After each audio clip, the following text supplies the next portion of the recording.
हाँ बताओ चलो। हाँ बताओ इसमें भाजक कौन सा है इस सवाल में? 68। Very good.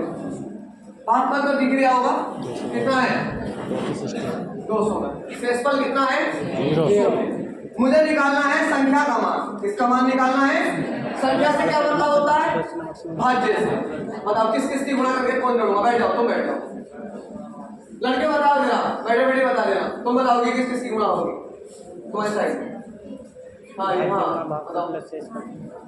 हाँ तो बताओ भाजक कौन सा भागफल करूं? 68 की गुणा किससे करूं? 269 269। सब जने मत ही बताओ। प्लस शेषफल कितना? ये किसका मान आ गया है? संख्या का है नहीं, जिससे भाग लो। अब किससे भाग लेने वाली है? 67 से। यही सोल्व करो। किससे भाग लगा दूं आपने? 67 से। ये इसका सॉल्यूशन माइनस सॉल्यूशन ही हो गया। ठीक है 67 का ना 67 कितना बचा? यहाँ से 1। 67 चौका पता कितने होते हैं? 268। 67 चौका कितने होते हैं? 200। 268 269 में कितना बचा? 1। Very good. 1 गुणा 1 प्लस 0 बराबर 1। आंसर गुणा गुणा होती ना, 1 गुणा 1 गुणा 0 तो 0 हो जाता, लेकिन 1 गुणा 1 प्लस 0 बराबर कितना आ गया? 1। बात खत्म। ठीक है भैया, पीछे सबकी समझ में आ रहा है भैया जी? कोई दिक्कत तो नहीं आ रही किसी प्रकार से? ठीक है भैया। भैया बताओ फिर एकदम का बस तो फिर तुम मुझे ऑनलाइन आ जाने तो फिर देखना क्या मत कैसे करने में एक बार सिस्टम आ जाए। अभी बात चली क्या है? ऑनलाइन में बोलने का तरीका नहीं आ रहा ना, कैमरे के सामने कैसे बोला जाए? या तो मैं बोल देता हूँ।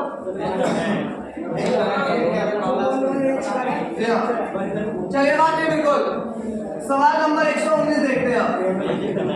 पढ़िएगा भैया, भैया पढ़ेंगे सवाल।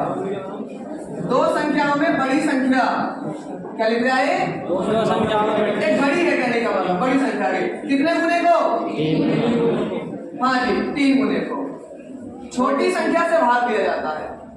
मतलब बच्चों जो बड़ी संख्या उसके 3 गुने को छोटी से भाग देते हैं तो भागफल कितना आता है? 4। शेषफल कितना आता है? 3। चलो एक बात तो देख लेंगे, याद रखना बड़ी संख्या के कितने गुने को? 3 गुने को किससे भाग लगाया? छोटी से भाग लगाया तो भागफल कितना आया? शेषफल कितना आया? 3। चलो एक बात तो पक्की मिल चुकी है, कोई बात नहीं, आगे बढ़ो। छोटी संख्या के कितने गुने को? 4। अब किससे भाग लगवाएगा? बड़ी संख्या से। बड़ी संख्या से भाग लगवाया, ठीक है, बड़ी संख्या से भाग लगवाया तो भागफल कितना आता है देखो, और शेषफल कितना आता है? 1। पूछता क्या है? दोनों संख्याएं बताइए। क्लियर है? चाहो तो इन ऑप्शनों का सहारा ले सकते हो, क्योंकि जोन सा भी ऑप्शन क्वेश्चन की डिमांड को पूरा कर देगा वही आंसर होता है। अब कभी भी अगर ऑप्शन से आंसर निकालो तो क्वेश्चन की डिमांड जिस ऑप्शन ने पूरी कर दी, जो क्वेश्चन की डिमांड है वो सारी डिमांड अगर ऑप्शन ने पूरी कर दी तो समझ लो वो आंसर है। क्वेश्चन की डिमांड क्या थी बताओ जरा मुझे, कि दो संख्याओं में बड़ी संख्या के कितने गुने को? 3 गुना किससे भाग लगाएं? छोटी से है नहीं, तो मान लेते हैं चलो ये आंसर है, मान लेते हैं इसमें बड़ी क्या है? 23। 23 का 3 गुना क्या हो गया? 69। 69 से किसमें भाग लगाए? 15 से। तो भागफल कितना आता है बोलो? अरे पढ़ो, अपनी कॉपी में पढ़ो। बड़ी संख्या के 3 गुने को छोटी संख्या में भाग लगाए। 4। भागफल कितना आता है? 4। शेषफल कितना आता है? 3। तो देखो 15 चौका 60। भागफल 4 ही है, लेकिन शेषफल कितना है? 9 है। डिमांड किसकी है शेषफल में? 3 की। तो डिमांड पूरी नहीं हो पा रही, बात खत्म। तो डिमांड पूरी नहीं तो आएगा आंसर। चलिए बड़ी संख्या का 3 गुना कितना हो गया? 75। 75। डिमांड पूरी कर रहे हैं ना, बड़ी संख्या का 3 गुना। हाँ डिमांड पहले है कि 3 गुना हो, 3 गुना कर दिया। सही है भैया। किससे भाग लगाए? 18 से। 18 चौक 72। कितना बचा? 3। तो भागफल 4 ही आया, बिल्कुल शेषफल 3 ही आया। बिल्कुल। पहली डिमांड पूरी हो गई। डिमांड अभी एक और है कि छोटी संख्या के 7 गुने को, छोटी संख्या के 7 गुने किससे भाग लगा जाए? बड़ी संख्या लगाना है छोटी संख्या। 18 सत्ते कितने होते हैं? 126। 126 को किससे भाग लगाए? सही है। 25 से 25 पंजे 25 सत्ते 175 175 कितना है 5 है और शेषफल कितना है एक। सही है। डिमांड पूरी हो चुकी है, पक्का आंसर यही है। अब देखिएगा बेसिक से जरा, बातें बिल्कुल नहीं। अब इसे देखिएगा बेसिक से। देखो ये बड़ी है x, ये x कौन है बड़ी, और ये y क्या है छोटी, मान लेते हैं। फिर प्रश्न की पहली स्थिति के अनुसार डिमांड नंबर 1 कहने का मतलब ये है बड़ी संख्या के 3 गुने को, यानी कि कितने x को 3x को किससे भाग लगाएं छोटी से, यानी कि 22 से। तो भागफल कितना आता है 4। अरे बोले ब्रो 4 और शेषफल कितना आता है 3। ये डिमांड नंबर 1 है कि बड़ी संख्या के 3 गुने को, बड़ी वाली ये रही, छोटी से भाग लगाया, भागफल 4 और शेषफल 3। यहां से कुछ थोड़ा मिल जाएगा, कुछ संबंध मिल जाएगा। क्या संबंध मिलेगा भाज्य बराबर, यानी कि 3x बराबर भाज्य बराबर क्या होता है बोलो भाजक गुणा भागफल प्लस शेषफल। भाजक y है, भागफल 4 है, यानी कि 4y और प्लस शेषफल कितना है 3। इतना समझ आ चुका है भैया जी भैया। Demand number 1 complete. और यहाँ पे समझते रहे सवाल का ऑप्शन से आंसर आ गया तो ये ना समझे कि हम बड़े होशियार हो गए साहब, ठीक है। कभी कभी ऑप्शन से नहीं आता है, ऐसा आ जाता है। सारे तरीके सीखे टोटल, ठीक है। आगे देखते हैं डिमांड नंबर 2, बताओ क्या थी। बड़ी संख्या के कितने गुने को बोलो छोटी के 7 गुना 7 गुने को ना, 7 गुना। छोटी का 7 गुना कितना हो गया बताओ। 7 छोटी कौन सी है भाई है ना, भाई है। भाई का 7 गुना कितना हो गया 7 भाई। 7 भाई। यहाँ पर लिख देता हूँ साइड से, है नहीं 7 भाई, जगह कम है इसमें। 7 भाई को किससे भाग लगाया बड़ी संख्या से। अरे बोलो बड़ी संख्या से x से भाग लगाया, x से बड़ी संख्या से। छोटी संख्या के 7 गुने को, यानी कि 7 भाई को बड़ी संख्या यानी कि x से भाग लगाया, भागफल कितना आता है 5, शेषफल कितना आता है 1। यहाँ से क्या किसको मिलेगी बोलो भाज्य बराबर, यानी कि 7 भाई बराबर भाज्य बराबर बोलो 5 भाजक गुणा भागफल प्लस शेषफल, यानी कि x गुणा 5 कितना होता है 5 प्लस शेषफल कितना 1। यहाँ तक बात समझ में आ गई। आपको करना क्या है 3x माइनस के 4y बराबर 3, 7y माइनस के 5x बराबर 1। किसी भी प्रकार से x के बराबर कर लेंगे, कट जाएंगे, y की वैल्यू निकाल लेंगे, y की वैल्यू पुट करा लेंगे और x की वैल्यू निकाल लेंगे। ये आपका होमवर्क है, आपको एक ऐसा करना है, आप इसे नोट करेंगे, नोट कर लीजिए फटाफट, ठीक है। कैसे आंसर आएगा मैंने बता दिया, ठीक है भाई। 120 भाजक भागफल का कितने गुना है पढ़ लो एक बार सवाल पढ़ लो। 12 भाग के एक प्रश्न में विभाजक यानी कि भाजक भागफल का कितने गुना है 5 गुना, शेषफल का कितने गुना है 5। तदनुसार यदि शेषफल उसमें कितना हो 36 तो भाज्य कितना होगा। देखिए एक बात बताऊं मैं आपको, पहले मेरी बात सुनो ध्यान से। पहले देखें जितने भी प्रश्न कराए अभी तक सभी में एक ही फॉर्मूला लग रहा है भाज्य बराबर भाजक गुणा भागफल प्लस शेषफल। लेकिन हर क्वेश्चन लैंग्वेज घुमा घुमा करके अलग अलग कैटेगरी का बना दिया। लगा था यही फॉर्मूला, इस सवाल में भी यही फॉर्मूला लगा, इसमें भी यही लगा, इस सवाल में भी यही लगा, इसमें भी यही लगा, इसमें भी यही लगा, सब में यही फॉर्मूला लगा, सब में यही लगा ना। तो आपको पहले तो अच्छे से पढ़ के देखना है कि ये सवाल है किस कैटेगरी का। अब जैसे ये सवाल देखो सुनो, अब इसमें क्या है ना, पहले वाले सवालों में भाजक भागफल और शेषफल पूरा एक कंप्लीट नंबर में देता था। इसमें भाजक की भागफल की और शेषफल की पहली सी बना दी। पहली सी क्या बना दी, भाजक जो है वो भागफल का कितने गुना है 12 गुना, यानी कि आपको भागफल मिल गया उसका 12 गुना कर दो तो भाजक मिल जाएगा। मैं कहूं मैं तुमसे 5 गुने रुपए रखता हूं तो तुम्हारे पास 10 रुपए है तो मेरे पास कितने होंगे 50। ऐसे करके मैं बता रहा हूं।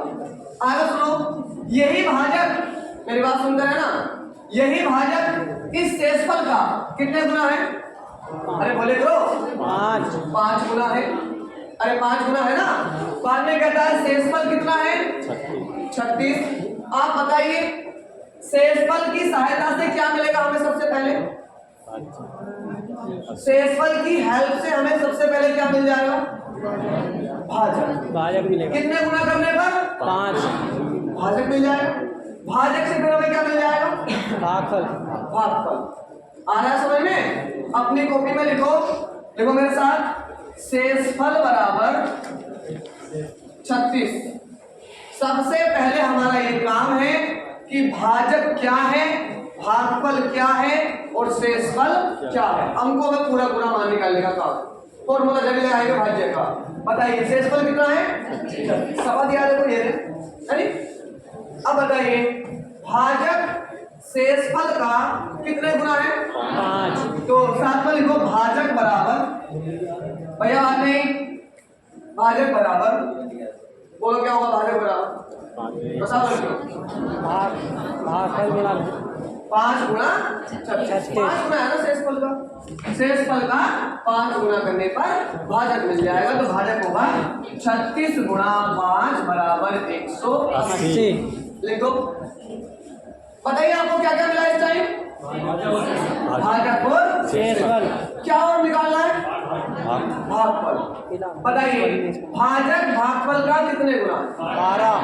यानी कि 180 जो है ना, 180 जो भाजक है वो भागफल का कितने गुना है? 12 गुना। अच्छे बात बताइएगा, भागफल निकालने के लिए 180 में 12 से गुणा होगी या भाग होगी? जैसे मैं कहूं, मेरी बात सुनना, मैं आपसे 5 गुने रुपए रखता हूं और मेरे पास 50 है, तो आपके पास कितने होंगे? 10। 10 से भाग लगाएंगे ना, क्योंकि मैं आपका 5 गुना हूं और आपसे मुझे प्राप्त करना है, मुझसे आपको प्राप्त करना है, तो मुझे 5 से डिवाइड करना होगा। देखिए एक बात सुनिएगा, यदि कोई तुमसे आधा है तो तुम उससे दुगने हो, और यदि तुम किसी से 3 गुने हो तो वो तुमसे 1/3 है। बताना भाजक भागफल का कितने गुना है? तो फिर भागफल भाजक का कितना है? 1/12। ये जो भागफल है इस भाजक का कितना है? 1/12। आ गया समझ में? 180 का 1/12 होता है 15। कितना होता है? 15। शेषफल मिल चुका है, भाजक मिल चुका है, भागफल मिल चुका है। इतने में यहाँ पे स्टॉप कर देंगे सवाल, लिखना बंद करो। उससे पहले एक बात और सीखो पहले, वरना तुम्हारे सर में कुछ नहीं आएगा। देखिए बात सुने भैया, बिल्कुल बात नहीं करेगा। 60 से भाग लगा दिया हमने 130 में। क्लियर है बात? 60 दूनी कितने होते हैं? 120 भैया। ठीक है, 60 दूनी 120। शेषफल कितना आ गया? 10। बताइए ये 60 क्या है? भाज्य। भाजक। ठीक है, ये 10 क्या है? शेषफल। ये बताओ शेषफल का कितने गुना? 6 गुना। वेरी गुड, 6 गुना। ये 60 क्या है फिर बताओ? भाजक। ये 2 क्या है? भागफल। कितने गुना? 30 गुना। क्लियर है बात? सवाल की पहली लाइन क्या बनेगी बताओ? किसी संख्या भाग के एक प्रश्न में भाजक भागफल का कितने गुना है? पहली लाइन बन गई। दूसरी लाइन क्या बनेगी बताओ? तथा शेषफल का 6 गुना। तथा, तथा का मतलब तथा से जोड़े, एक से जोड़े। शेषफल का कितने गुना है? 6 गुना। यदि शेषफल कितना हो? 10। तो क्या बताइए? संख्या। भाज्य बताइए। देखिए आज सुनेंगे, बात नहीं करते। शेषफल कितना दिया है? 10। शेषफल का कितने गुना है? 6 गुना। समझ लो 6 गुना। शेषफल का 6 गुना कौन है? भाजक। तो भाजक कितना होगा? 60 होगा। अब ये भाजक भागफल का कितने गुना? 30। तो इसका मतलब भागफल निकालना है तो 60 के बटे 2 कितना करना पड़ेगा? ओ सॉरी, बटे कितना करना पड़ेगा? 30। या फिर थोड़ा सा मामला गड़बड़ हो गया। भाजक कितना है? 60। ये भाजक इस भागफल का कितने गुना है? 30। अगर 30 गुना ये है तो आपको भागफल निकालना है तो 60 के बटे क्या करना पड़ेगा? 30। बटे 30 करना पड़ेगा, 1/30 होगा। 30 दूनी 60। ये क्या मिल गया आपको? भागफल भाज्य बराबर भाजक गुणा भागफल प्लस शेषफल। 60 दूनी 120 और 10 कितने होते हैं? 130। आगे समझ में नहीं आ गया? ठीक है, अब समझ में आ गया तो अब देख लो सवाल। इसी प्रकार प्रश्न बनता है। यदि हमें ये पता चल जाए प्रश्न किस प्रकार बनता है तो उस प्रश्न की सारी बारीकियां हमारे हाथ में होंगी और हम सवाल में बिल्कुल भी कंफ्यूज नहीं होंगे। अब पढ़ो फिर एक बार और इसे पढ़ो, अपने आप पढ़ो। भाजक के एक प्रश्न, ये जो भाजक है ये भागफल का कितने गुना है? 12 गुना। क्या मैं इसका ऐसा स्ट्रक्चर बनाकर तुम्हें समझाऊं? देखो ये है भाजक और ये क्या है बोलो? भागफल। और नीचे क्या बचेगा बोलो? शेषफल कितना है बोलो? 36। अब देखो भाजक भागफल का कितने गुना है? 12। यानी कि इसका ये 12 गुना है बच्चों। ओके, आगे सुनो। अब इसका 12 गुना भाजक होता है। क्लियर है? यानी कि 12 गुना भागफल बराबर क्या आएगा? भाजक। आगे बोलो शेषफल का कितने गुना है? 5 गुना। यानी कि शेषफल गुणा 5 बराबर क्या आएगा? भाजक। भाजक दो तरीके से मिल सकता है। कैसे मिल सकता है बताओ? या तो भागफल का कितने गुना कर दो 12 तो भाजक आ जाएगा, या शेषफल का कितने गुना कर दो 5 तो भी भाजक आ जाएगा। आगे समझना, शेषफल कितना दिया है तो देखिएगा 36 का 5 गुना करो 180। ये क्या आ गया? भाजक। अब ये जो 180 भाजक है ये भागफल का कितने गुना है? 12। इसका मतलब भागफल का मान निकाला तो 12 से काट दो ना इसको। यहाँ कितना आ गया? ये सब कुछ समझ में आ गया होगा। अरे आ गया जी भैया। चलिए कोई बात नहीं, लेकिन ये स्ट्रक्चर बनाना नहीं है, समझाने के लिए था। बनाने के लिए है। देखो आप दोबारा एक ही फॉर्मूला लिखा, भाज्य बराबर बताओ क्या होता है? भाजक गुणा भागफल बता दिया करो, भागफल प्लस शेषफल प्लस क्या? शेषफल। शेषफल का मान कितना है? 36। उसके नीचे लिख दिया मैंने, लिख दिया। अब बताओ भाजक शेषफल का कितने गुना है? 5 गुना। यहाँ से मैंने इसका 5 गुना करा तो कितना आ गया? 180। और दो मान तो ऑटोमेटिक फटाफट मिल जाते हैं। शेषफल दिया होता है, शेषफल का कितने गुना होता है वो निकाल देते हैं। ये निकालना रह गया भागफल, देख लेते हैं। भागफल भाजक का कितने गुना है? 12 गुना। तो 12 गुना करना तो इधर साइड में गुना 180 को 12 से भाग लगा लेते हैं। कितना बार बेटा? 15। जो चिन्ह इनके बीच में वो चिन्ह लगा देते हैं। गुणा का चिन्ह गुणा का और प्लस का है तो थोड़ी बुद्धि का इस्तेमाल कर लेते हैं। देखिए 5 0 0 प्लस 6 कितना होता है? और इकाई के 6 वाला तो सही बुद्धि काम नहीं हो पाई। ठीक है, गुणा कर लो इनकी और जोड़ो। डिजिटल सम लगा दो।